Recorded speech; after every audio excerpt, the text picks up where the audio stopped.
The Pacific Northwest is best known for its diverse forest. Many individuals and families have migrated to Shelton, Washington from many countries in search of a better life. Shelton is known for resource extraction work. Lumber mills and forest product harvesting attract many. Picking silao is one of the main sources of income for immigrant families. As they settle into their new surroundings, many children are placed in the Mason County School District. We embark on this journey to find out what struggles immigrant students face as they fight to succeed academically. Hi, mi nombre es Esteban, and I'm 18 years old. I'm one out of 5 children. I was born in Shelton, Washington, and I love my town. I'm Gabby, and I've been living in Shelton for like 10 years. My name is Julius Morales. I'm a senior in Shelton High School, and I live here for 18 years.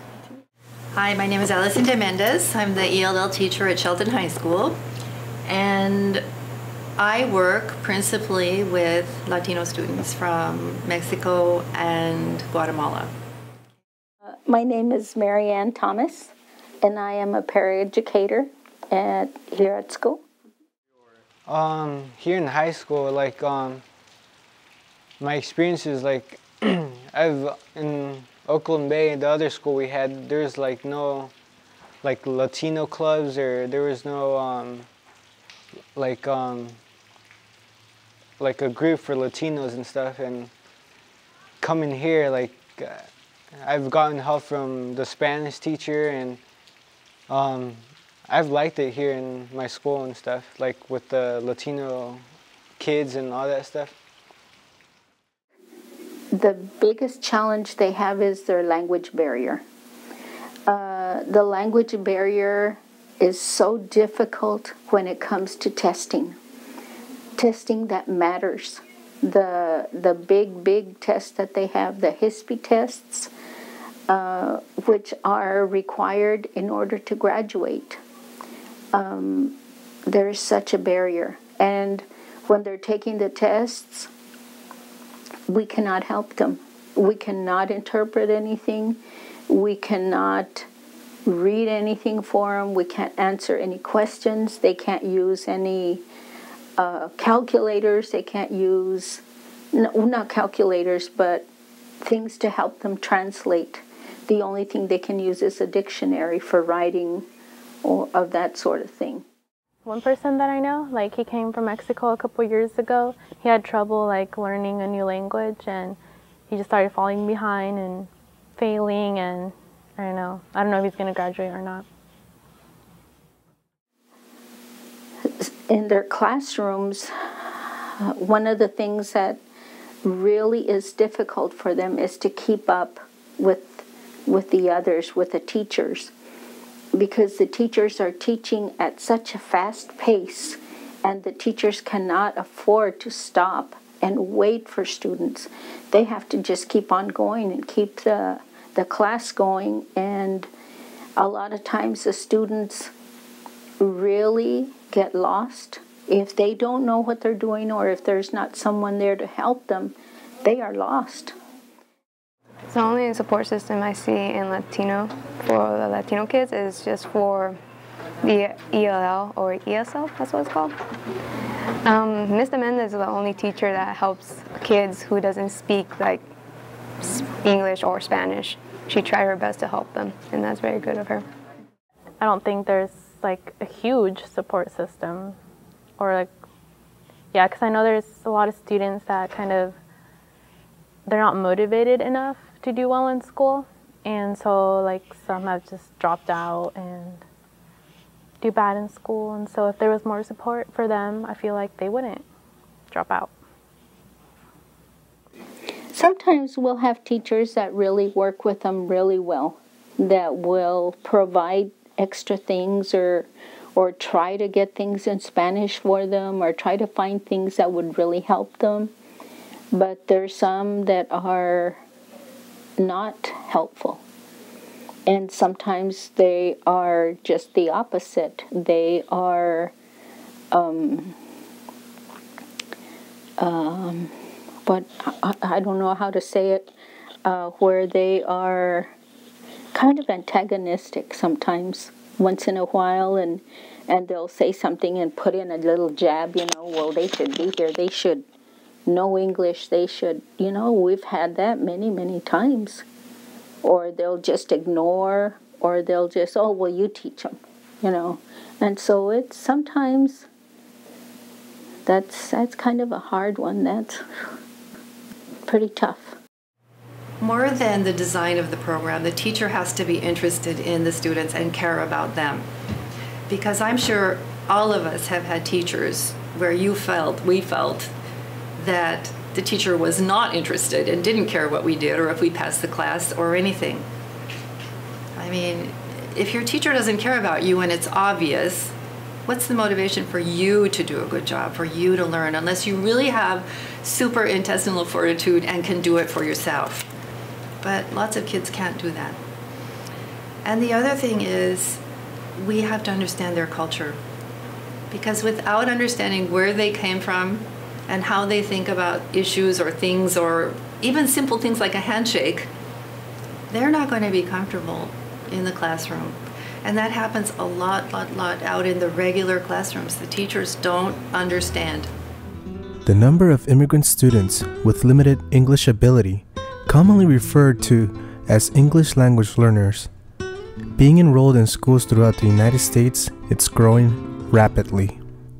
Many immigrant students become highly frustrated because their learning needs are not being met due to language barriers.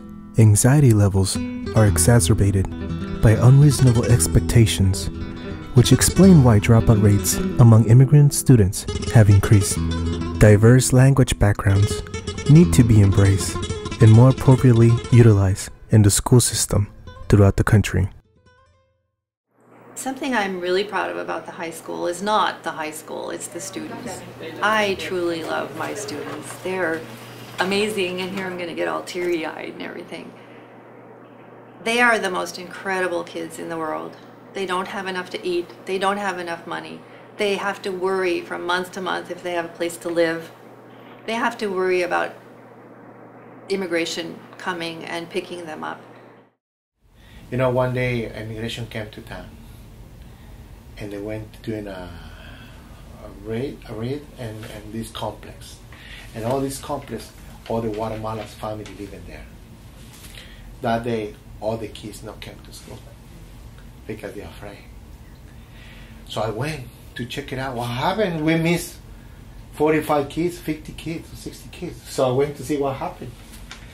And I went there, all the, their land, all silent in the apartments, all the cars, nobody opened the door, I knocked doors and nobody opened the door.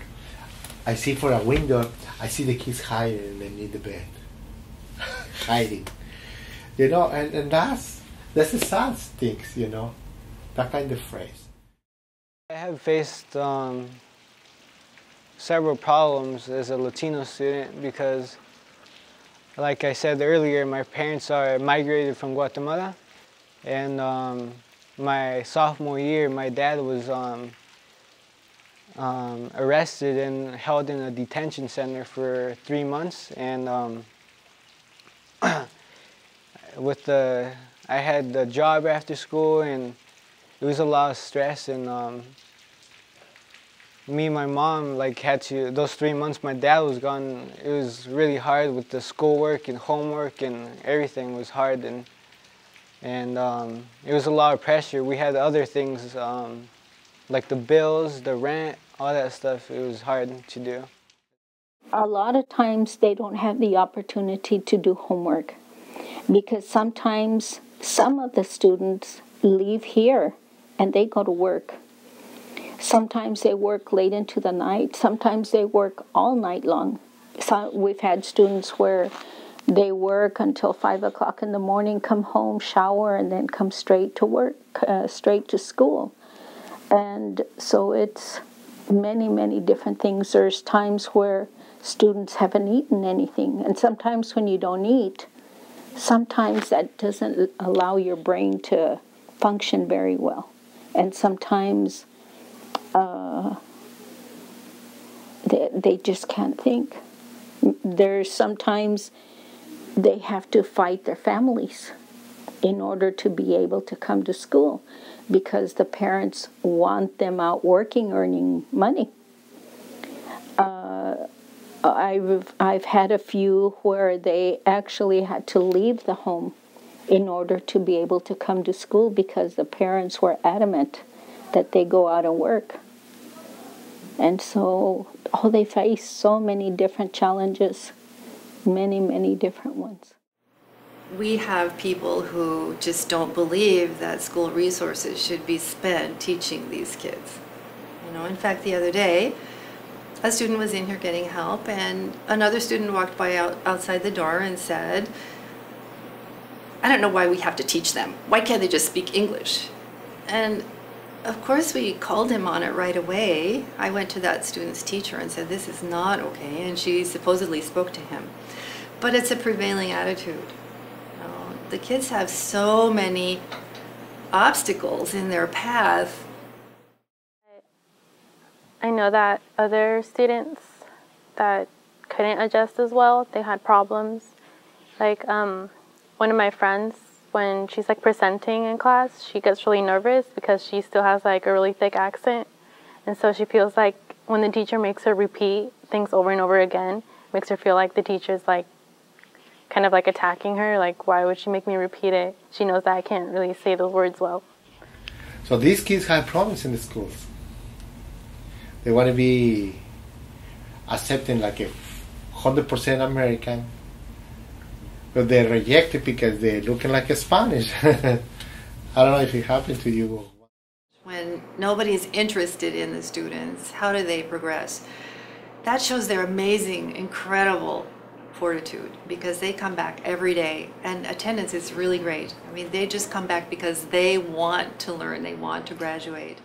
So yeah, because my parents have talked to me about like how in their country everything was harder, like finding things,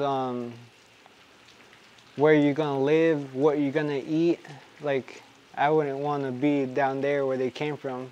That's why I give it my all in school and to be successful, and to the reason my parents came here to the United States was for me to be successful, and that's what I have to do, be successful.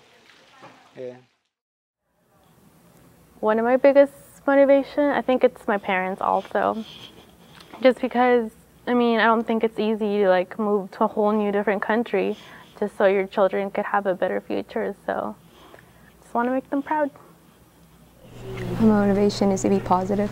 Just think about the bright side of it, not the negativity of it. When they go to college, it's like, wow, I'm doing it. I'm really doing it. I'm really in college. Boy, those are awesome. That's pretty awesome. And so it's pretty neat. So is there anything else that we haven't covered that you would like to add, that you feel is important to add? I think it's really amazing that people like you come around and show interest. I really, really love, and here I go again, I just really love that you guys care, because so few people do. The school district can validate its compassion toward its entire student body and promote an intercultural community by taking the right steps to making sure all students, especially ELLs, receive an equal education. My plans after graduation is going to college, and I want to get involved in the medical field, and or something that involves helping people, other people, and I've also thought about joining the military, the U.S. Air Force. After my graduation, I'm planning to move out Shelton and go to Poolsville and go into a college called NCAD, which is Northwest College Art and Design. And I'm just going to go there for 3 years to be an apparel graphic designer. after high school, I plan to go into nursing school or program so I could become a pediatric nurse, work with children.